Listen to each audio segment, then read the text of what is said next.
Bukit itu menangis, menimbun satu keluarga.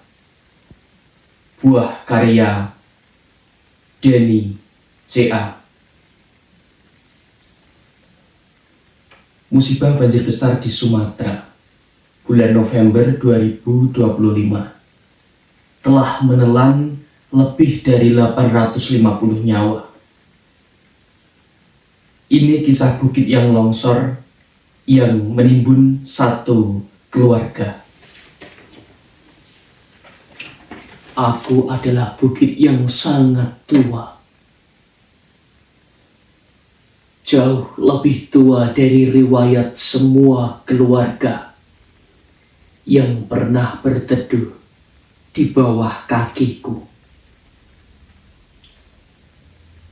Dulu, hutan tumbuh di dadaku, menjadi untaian doa yang tak pernah putus. Akar-akar panjang menahanku, seperti tangan-tangan para leluhur yang menjaga dunia tetap seimbang.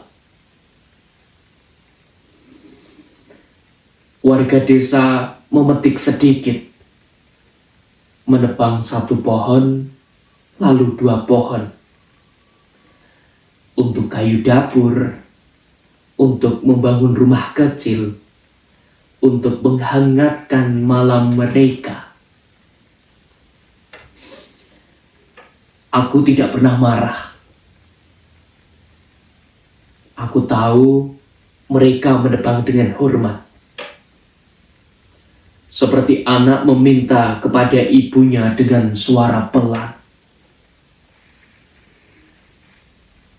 Mereka memotong, tapi juga menanam.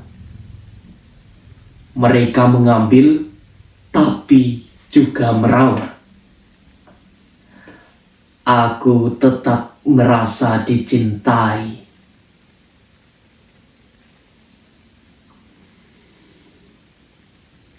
Tapi mereka berbeda.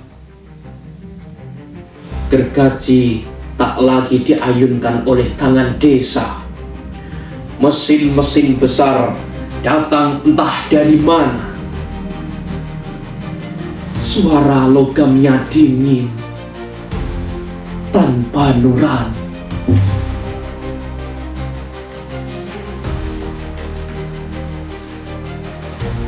Perusahaan-perusahaan itu naik ke punggungku, menjadi pasukan yang lapar, menggunduli rambut hijauku, menelanjangiku sampai ke tulang.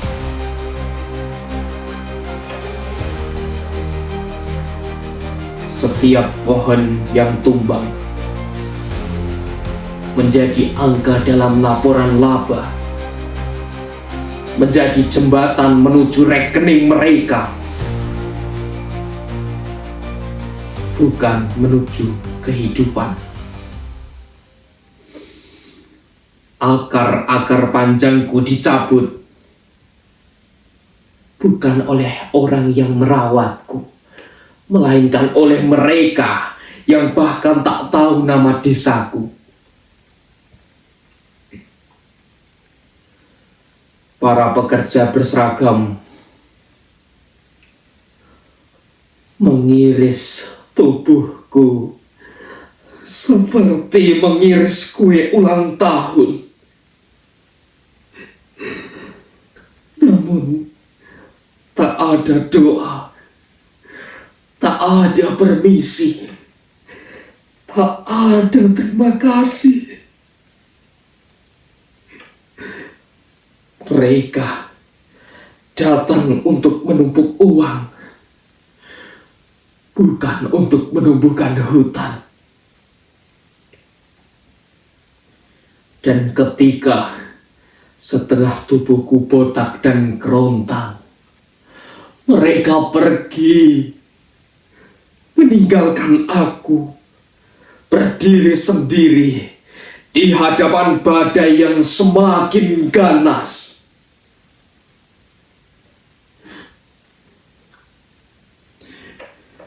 Pada malam itu, hujan turun dengan deras yang mengguncang langit. Ia mengetuk luka-luka lamaku yang tak sempat sembuh.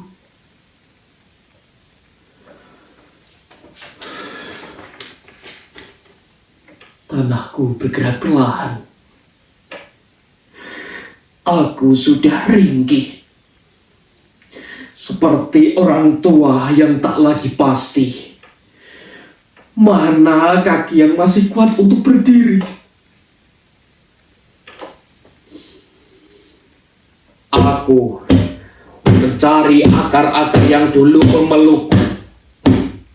Tak ada. Aku mencari pohon-pohon yang dulu menahan bauku. Tak ada. Aku mencari suara burung yang dulu mengingatkanku pada kehidupan. Tak ada. Yang tersisa hanya ruang kosong. Luka industri yang baunya membuat bumi sendiri gamang.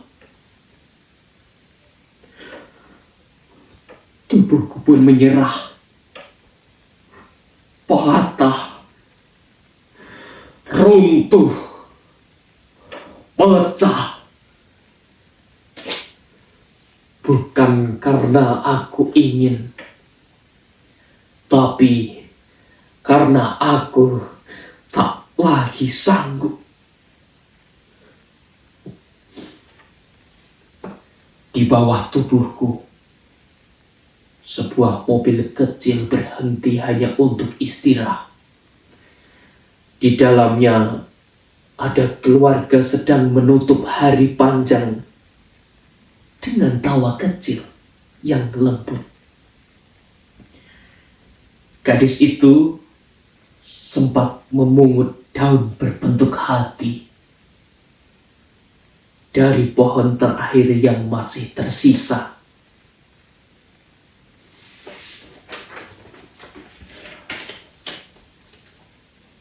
Aku melihatnya. Aku merasakan kehangatan kecil itu. Seperti kenangan yang hampir punah. Aku ingin melindungi mereka. Seperti dulu, aku melindungi desa-desa kecil yang tumbuh bersama akar-akar hatiku.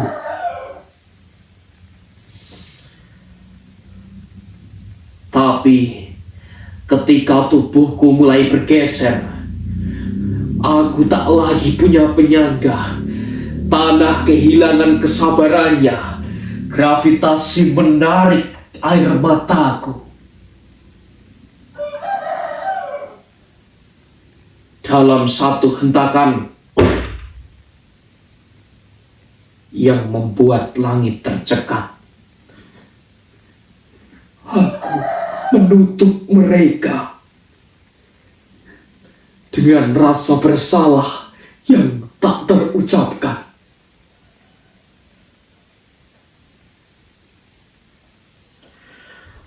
Enam nama kembali ke sunyi, dan aku, bukit tua yang dulu ramah, menjadi kuburan tanpa sengaja.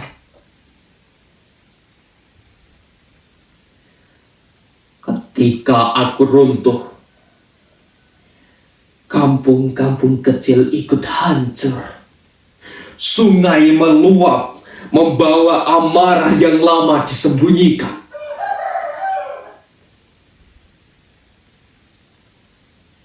Jembatan patah karena janji-janji yang tak pernah ditepati.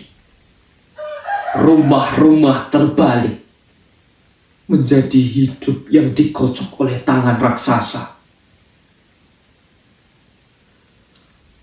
Orang-orang berkata,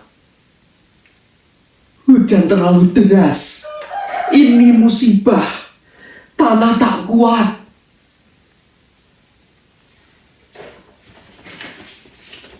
Tidak, ini bukan musibah. Ini cermin raksasa. Bukan hanya hujan yang turun malam itu, tetapi kontrak-kontrak bisnis yang dulu ditandatangani tergesa, jatuh satu persatu dari langit sebagai batu dan batang mati. Di balik setiap meter tanah yang melorot, ada tanda tangan yang menjelma longsor. Ada stempel yang berubah menjadi arus banjir,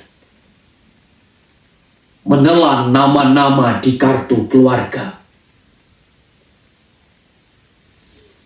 Kini aku terbaring, separuh hilang, separuh menjadi kubur. Namun yang paling hilang bukan lahanku, melainkan keyakinanku bahwa manusia masih mampu membedakan kebutuhan dan keserakahan. Warga desa menebangku dengan cinta, dengan hormat, dengan seimbang. Aku sanggup sembuh. Tapi perusahaan menebangku dengan ambisi, dengan ketamakan, dengan gelap mata. Aku tak pernah bisa pulih.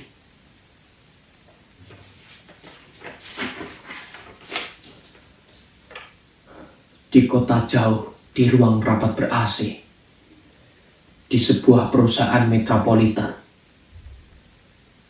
angka-angka laba tumbuh di layar seperti hutan palsu. Grafik keuangan naik. Itu sesungguhnya peta jenazah. Tiap garis hijau adalah nisan yang disamarkan. Di rekening mereka ada lumpur di antara digit. Ada napas terakhir yang dipadatkan menjadi bonus akhir tahun. Belajarlah bahwa pohon bukan hanya kayu. Ia saudaramu sendiri. Tulang dunia. Bahwa hutan bukan lahan kosong. Ia keluargamu sendiri. Jantung yang berdetak untuk semua makhluk.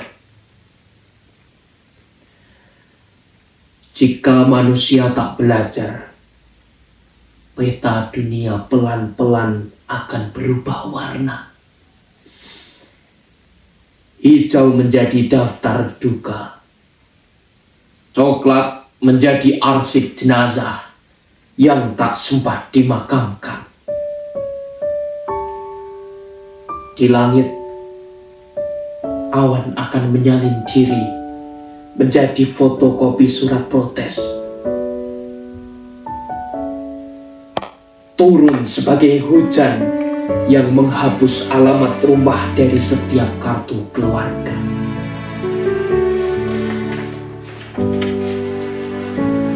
Dan bumi yang selama ini diam akan semakin marah karena ia ibu kandung yang kalian khianati.